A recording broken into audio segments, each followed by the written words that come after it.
Good morning everyone, welcome back to the channel, welcome back to the Brisbane Ranges here in Victoria.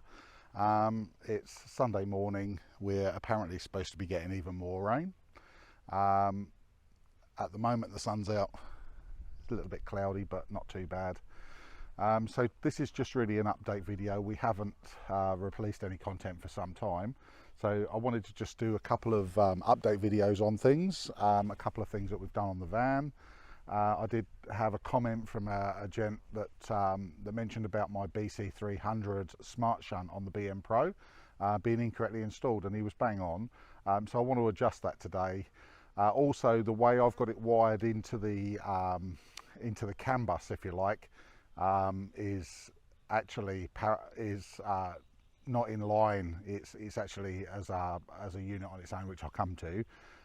So we're going to try it a different way and see whether that makes any difference. Mine's currently working, but it does show you, and it actually now explains it, why it does say that the load, when you're charging solar, it comes up as load, and that I know why now. So that makes total sense, and we'll come to that.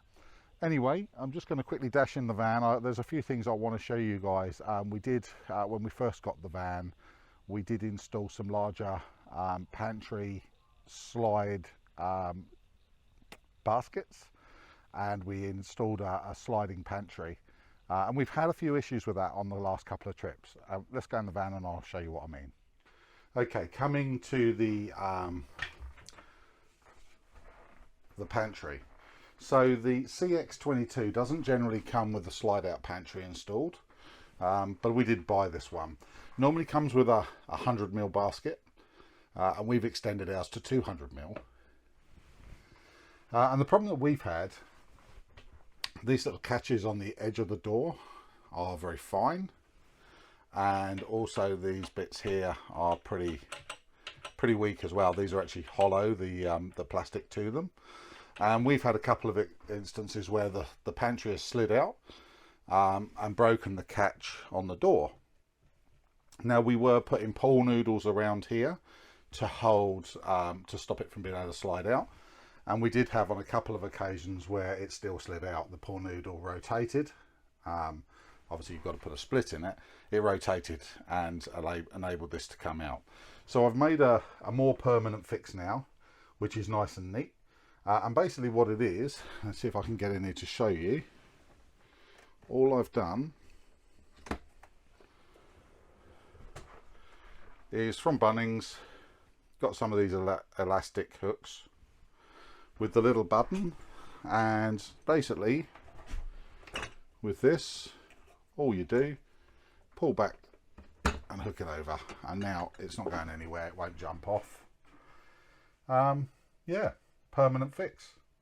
Done it on the bottom one as well, so you can see just there.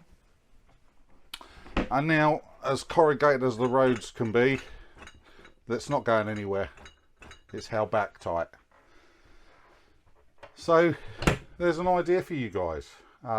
If you've got the same issue, yeah, I mean, it does rely, when you put these in, it relies on, it goes back to a point where it kind of steps, but it's not enough. If you're going on graded roads and they're full, I absolutely guarantee it will come open. And these door catches aren't really strong enough.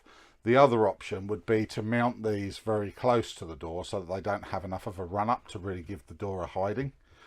That would be another way of doing it. So if you mounted this so that it was right back here, it would be against the door, so therefore it couldn't actually physically get any run up. Anyway, that fixes it if you've done it wrong like I have. Okay guys, so the next thing was, it was mentioned to me by one of the subscribers, one of the viewers, that this comlink should be running in line with the battery plus. So this lead is the comlink between the battery plus and the Odyssey link, and this lead should go into the comlink and then out of the comlink into the Odyssey link. And I've got the Odyssey link, I've got the comlink just plugged into the end of the Odyssey link. So mine does currently work, so I'm going to try it the other way to see if it makes any difference to it at all. We'll give it a swap over and see what happens. Okay, so update on what I've done.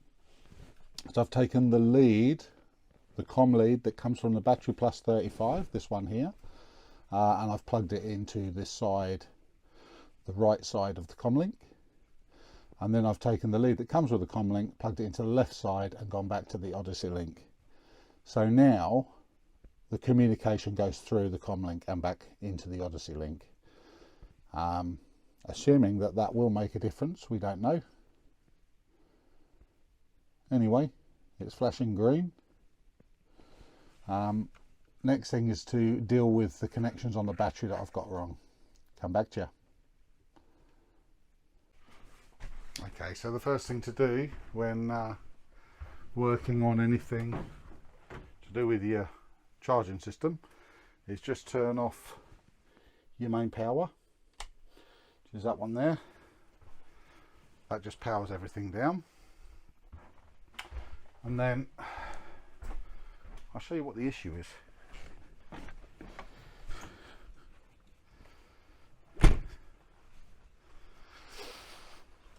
Got some spanners.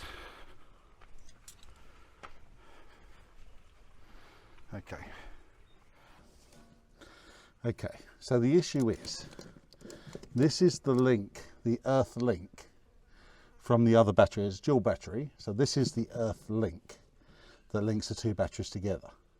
And what I have it attached to, I have it attached to the load side of this terminal, which is wrong. It should be over on the source side, because it's a source, not a load, and that's confusing the BC300. So I'm going to have a go at swapping it around.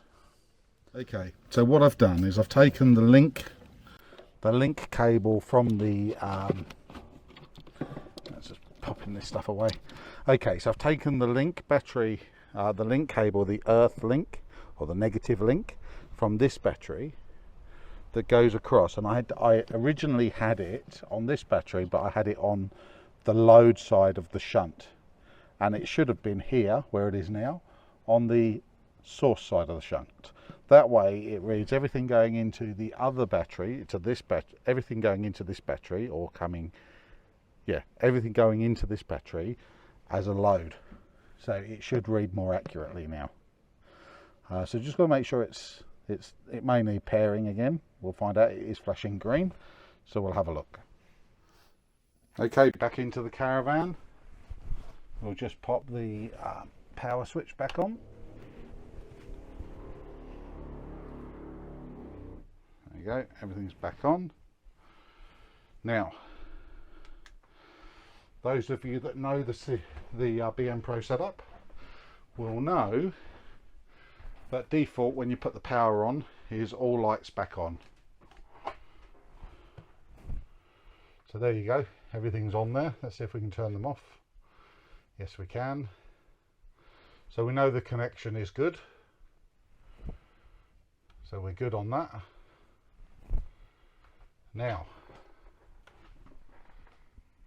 we're seeing 5.8 amps load, which obviously is correct. That's going to be the lights. It's still idle because obviously the battery's fully charged.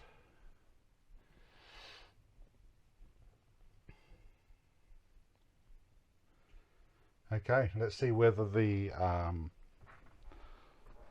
shunt is working by, we can do this easily. Easiest way to do it, try turning the diesel heater on.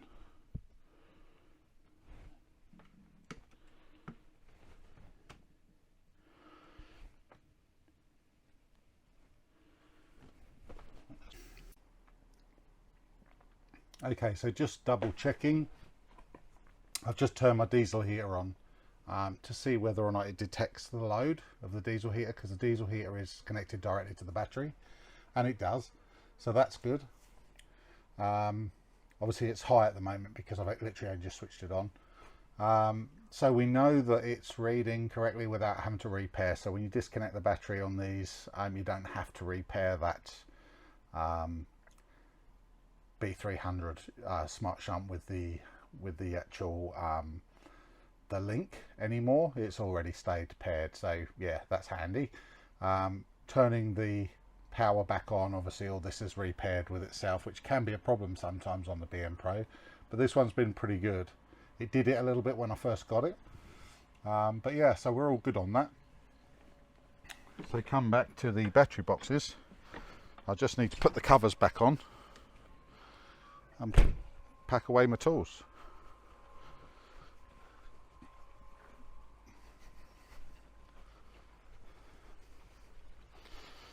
Okay.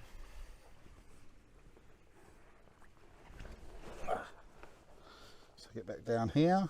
Oh, don't want to do that.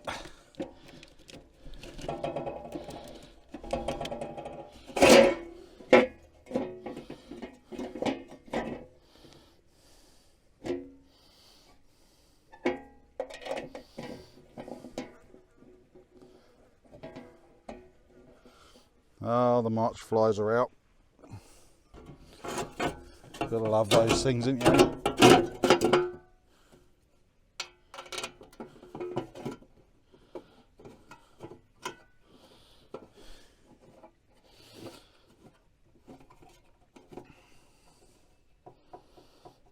It's nice and tight.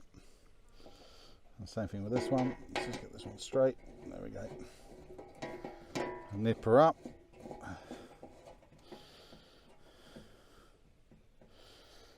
She's good, and there we go, job done.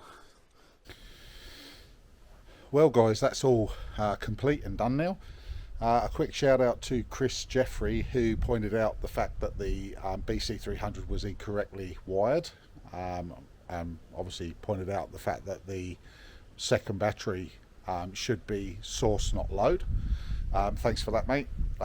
It's certainly cleared up the reason why I was seeing the incorrect readings when my solar panels were connected. As far as the CAN bus being connected in line rather than on its own, that made no difference to it, so I'm guessing the CAN bus will cope either way as long as it's plugged in. That seems to work either way, so it's just another option for you, but I'll leave it as is now. As I say, it makes a difference. Anyway, if you've enjoyed the footage, if you've enjoyed the content, please give us a thumbs up. Please subscribe to the channel if you haven't already, and click the bell icon to be notified of any future videos. Anyway, till next time, see you again.